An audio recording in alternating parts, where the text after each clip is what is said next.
Good morning, everybody. Let me get my calendar and everything set here. As I said, I would begin the show this morning at 6 o'clock Mountain Time. Here I am, 6 o'clock. Welcome to Global Affairs Unfiltered. If you are tuning in live, you know how to get here. I'm still trying to figure out a few things to get this system to work. However, I don't know if you heard my live program yesterday where I talked about the self-replicating vaccines in Japan becoming the third atomic bomb to hit Japan. It's already down. YouTube took it down. I don't know if it's up at up on X at Forbidden Doctor. I'll have to check that out. That was silly, absolutely silly of me to trust that that was going to take place. However, I want to try and limit this to 20 minutes today, and I would like to do one tomorrow and one Saturday as we are getting closer and closer to the inauguration. But yesterday, of course, you're aware of the fact that news broke that the negotiators in Qatar had reached an agreement for a temporary ceasefire between Israel and Hamas. So after 15 months of brutality, a sliver of hope now has emerged about the senseless killing of Palestinians. Maybe can finally stop and some future development begin. However, while hopeful, this development only represents a window through which to address the deeper issue of which the genocide in Gaza has been a reflection. There's a lot of other obstacles that are in the way yet. And if you heard the news this morning, Netanyahu's already dragging his feet. He hasn't signed the peace deal with all that hoopla and hubbub yesterday. Anyway, President Biden was very quick to take credit for what happened and claim that it was a direct result of his May 2024 plan of diplomacy that's been going on, his plan since October of 2023. But in the real world, it was very clear that the deal was only secured with the help of Donald Trump, a fact which even the United States State Department admitted, that Trump's team was absolutely essential. Absolutely, I think critical was the word they used, critical in completing it. History, of course, will know that it was actually Joe Biden and bloody Blinken and Netanyahu and his extremist capos that has prevented this from ever happening much sooner, as it could have. So Biden is kind of the worst type, the perfect exemplar of the worst type of Washington's pure, permanent bureaucracy. A bureaucracy that's willing to impose wars, endless wars, public austerity, even fascism, in order to maintain their hegemonic control of the planet. And without anything but ambition, these types merely follow like lemmings the orders and the recommendations that are given to them by the so-called experts. The same people whose expertise has gotten us into countless wars in the Middle East, Southwest Asia. I don't think of Iraq as the Middle East. When I say Southwest Asia, it's kind of the same context that the Schiller Institute does, meaning everything from Egypt all the way up to at least Iraq, if not Iran. Anyway, understanding what the system is and how it's affected Western civilization is the key to ensuring that not only this ceasefire becomes a lasting peace, but also such a thing never happens again. I mean, if you think that human beings are essentially animals and are strictly governed by their own self-interest, then you fall right into the trap of the British imperial globalization plans. Common interests are common interest of mankind is a utopia, I think is how they say it. We have to use force in order to create confidence among the hoi polloi that we, the elites, have the best interests of mankind at heart. Anyway, as I was saying, Biden represents the worst of that kind of mindset and mentality. Trump, meanwhile, is making important nods toward resolving the crisis in Ukraine and reestablishing a relationship with Russia.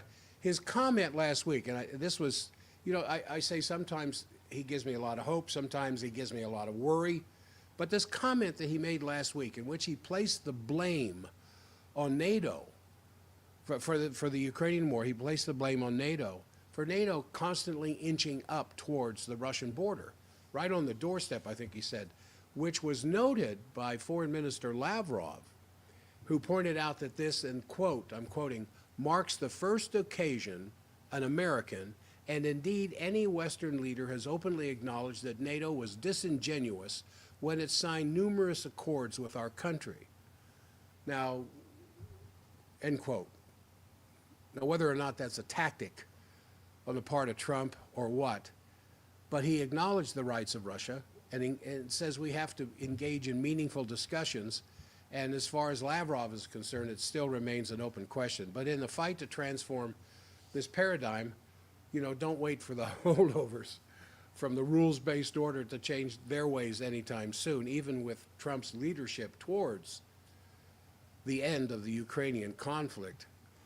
And I don't think you can count on Trump either through his contribution to the ceasefire in Gaza, even though it's certainly welcome. This is something that, while it is taken to the streets in so many other countries, we're still missing it here. But this idea, this ceasefire, the American and the Qatar negotiators announced yesterday that Israel and Hamas have agreed on a ceasefire, will stop the fighting in Gaza. They will release the Israeli hostages being held by Hamas and the other armed groups, and that they will free Palestinians that are held in the Israeli jails. And the agreement was first announced by President-elect Trump in a statement on his Truth Social account. He said, "We have a deal for the hostages in the Middle East. They will be released shortly." So then Qatar Prime Minister Abdulrahman Al Thani announced the deal at a press conference in Doha less than 2 hours later. The next step, of course, is for the Israeli government to approve the deal. And this is where Netanyahu's dragging his feet. So the Israeli Foreign Minister Gideon Saar, said he was cutting his visit to Europe short and flying home overnight to take part in the security cabinet and the government so that the government can vote on the deal, meaning the votes would have to be done by today.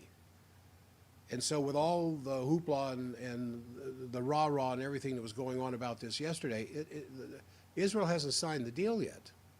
And here it is, 6 a.m. Mountain Time, so it's late afternoon in Israel, and I haven't seen any news one way or the other, but according to the text of the draft of this peace deal that was released to AP, I'm quoting, "The agreement consists of 3 phases. In the first phase, lasting 42 days, Hamas will release 33 hostages, while Israel releases 30 Palestinian prisoners for each civilian hostage and 50 for each female soldier. The fighting stops, the IDF moves out of the populated areas of Gaza, displaced Palestinians can return home, and more humanitarian aid can enter into it." Now, if you've seen the local neighborhoods in Gaza, what are they returning to? Pancake buildings, hospitals all bombed, medical centers all bombed, meeting centers you don't go to because of snipers. Anyway, I'm trying to be hopeful here. In phase 2, which would last 42 days, there will be a declaration of sustainable calm, whatever that means. Hamas was going to release the remaining hostages in exchange for a yet-to-be-negotiated number of Palestinian prisoners and a full withdrawal of Israeli troops from the Gaza Strip. And then in phase 3, which still has to be negotiated, bodies of deceased Israeli hostages will be exchanged for bodies of deceased Palestinian fighters. And there will be an implementation of a reconstruction plan for Gaza, and the border crossings for movement in and out of Gaza are to be reopened. It's just like more, as far as I'm concerned, more from the Liars Bureau. Who's going to trust Netanyahu to keep this? because he's already dragging his feet. And Hamas is just as strong, even though the press says something different, in Gaza than they were a year and a half ago. More and more young men joining Hamas fighting force. A couple other things I wanted to mention. I could go into greater detail with all this stuff, but I don't have time. I'm already halfway through what I want to talk about because I want to keep these things short.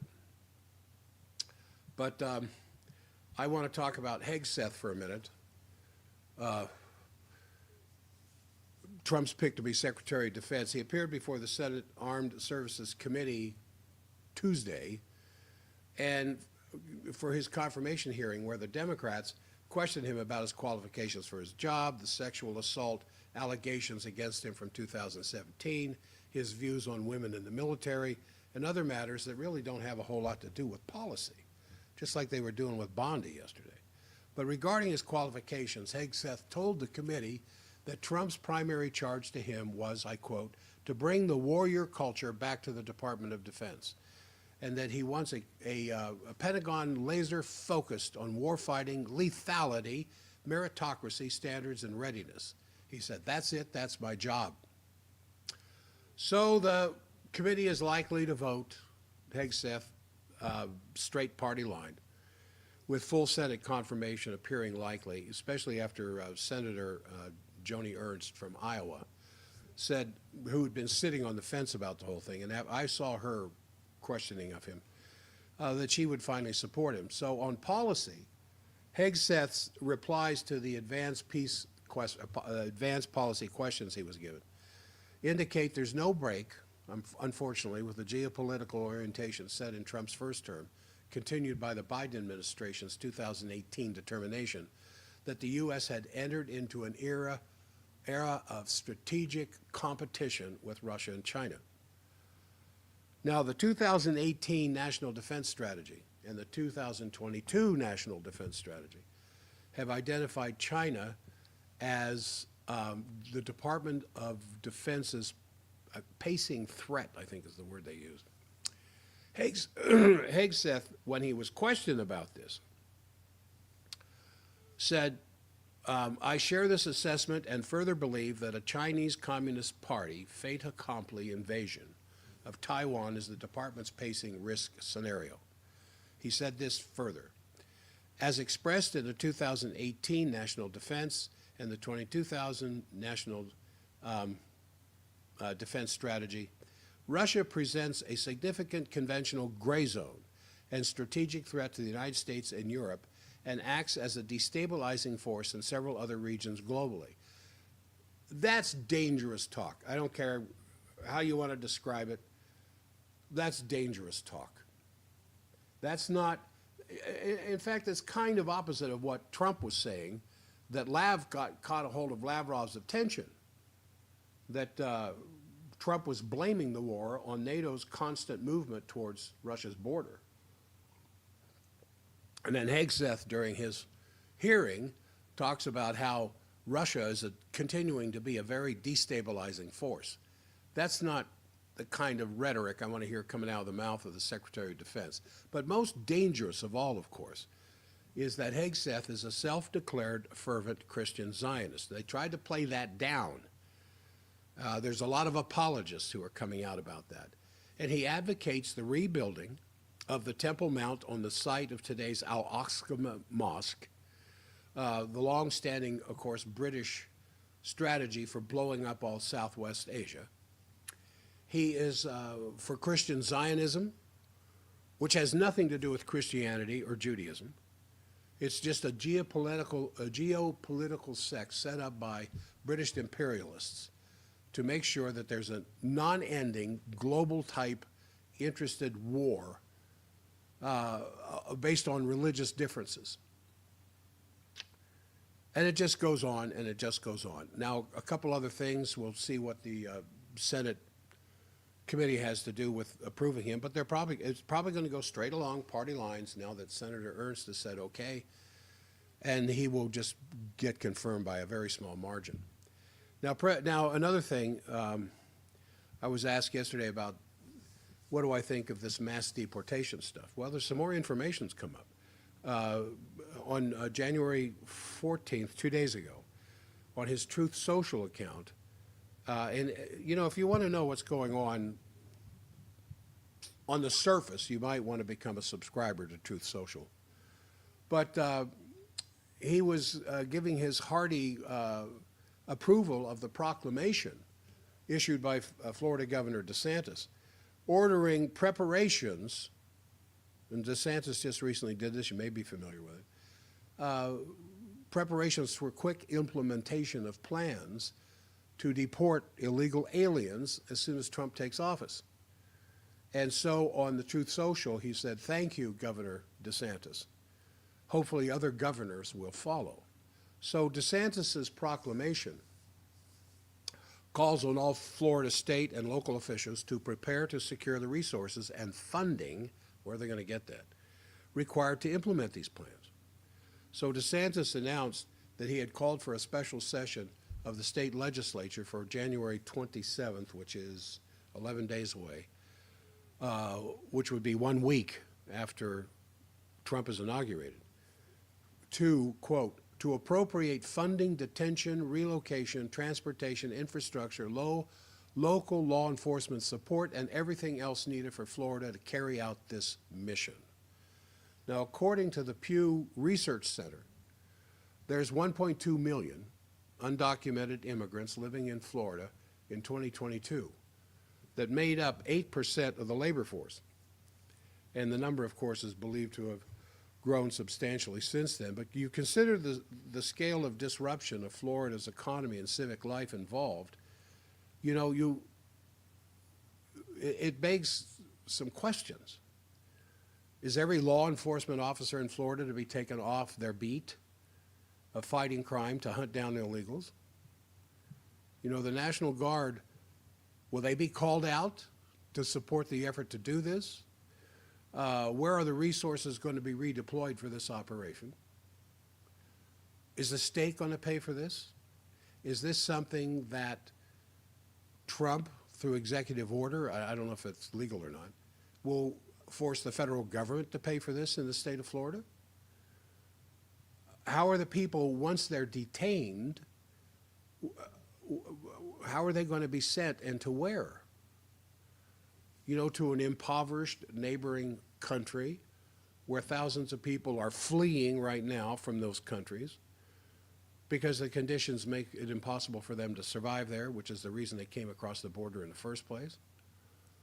Do you send them back to the open arms of Dope Incorporated and the human traffickers that are involved with that?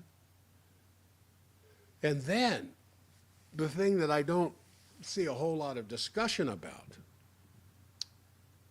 is how's the United States going to deal with the wave of anger and the ill will against the United States that's going to sweep the United States' southern neighbors, who see hundreds of thousands of their people being dumped like cattle across the border. I mean, the migrant crisis can be resolved. You just do what you can, like, as I've said many times, between Reagan and Portillo back in the 80s. You build up the economy through good credit means of these neighboring countries so that the standard of living in these countries gets to the point where these people don't want to leave. Most of them would rather stay home because most of them are patriots and nationalists in their own countries anyway. And they come here because the borders are open, they're given money, they're given cell phones, they're given credit cards, they're given jobs. Why wouldn't they come here? I don't know. I think it's just kind of interesting how we create these situations. And then one last thing that I wanted to mention. Some comments, you know, and maybe this is why Netanyahu's dragging his feet, because speaking at the Atlantic Council 2 days ago, Secretary of State Blinken made this very unusual, blunt attack on the failure of Israel's policy of annihilation of Gaza. And he said this: "We've long made the point to the Israeli government that Hamas cannot be defeated by military campaign alone." That's exactly what's happened in northern Gaza since October 7th. Indeed, we assess that Hamas has recruited almost as many new militants as it has lost. This is a recipe for enduring insurgency and perpetual war. And then he called for the independent Palestinian state. He made other recommendations for post-war Palestine. But these latter remarks obviously ring very hollow in the glaring hypocrisy of the Biden administration and how it's handled this conflict to begin with. So I think that's going to do it. As I said, there's a lot more stuff I could talk about. But no, it's Thursday morning. I got an appointment with my dentist here in a little over an hour. So I'm off to good things like that. I appreciate your listenership. I'll try and throw in a 20-minute thing tomorrow morning at 6, just as a catch-up. Tomorrow, I probably can talk about Bondi and Patel and the things that are going on in these Senate confirmation hearings. But as much as I'm worried about Bondi and her earlier statements that pro-Palestinian demonstrators on college campuses should be investigated and prosecuted, for what? That worries me. Every bit as much as Hegseth wanting to turn America's military fighting force back into a warrior class. At the same time, he wants to see the establishment of the Latter-day Temple on the Temple Mount at the Al-Aqsa Mosque in Jerusalem. That scares me. All right, you guys have a good day today. I'll see you all tomorrow morning.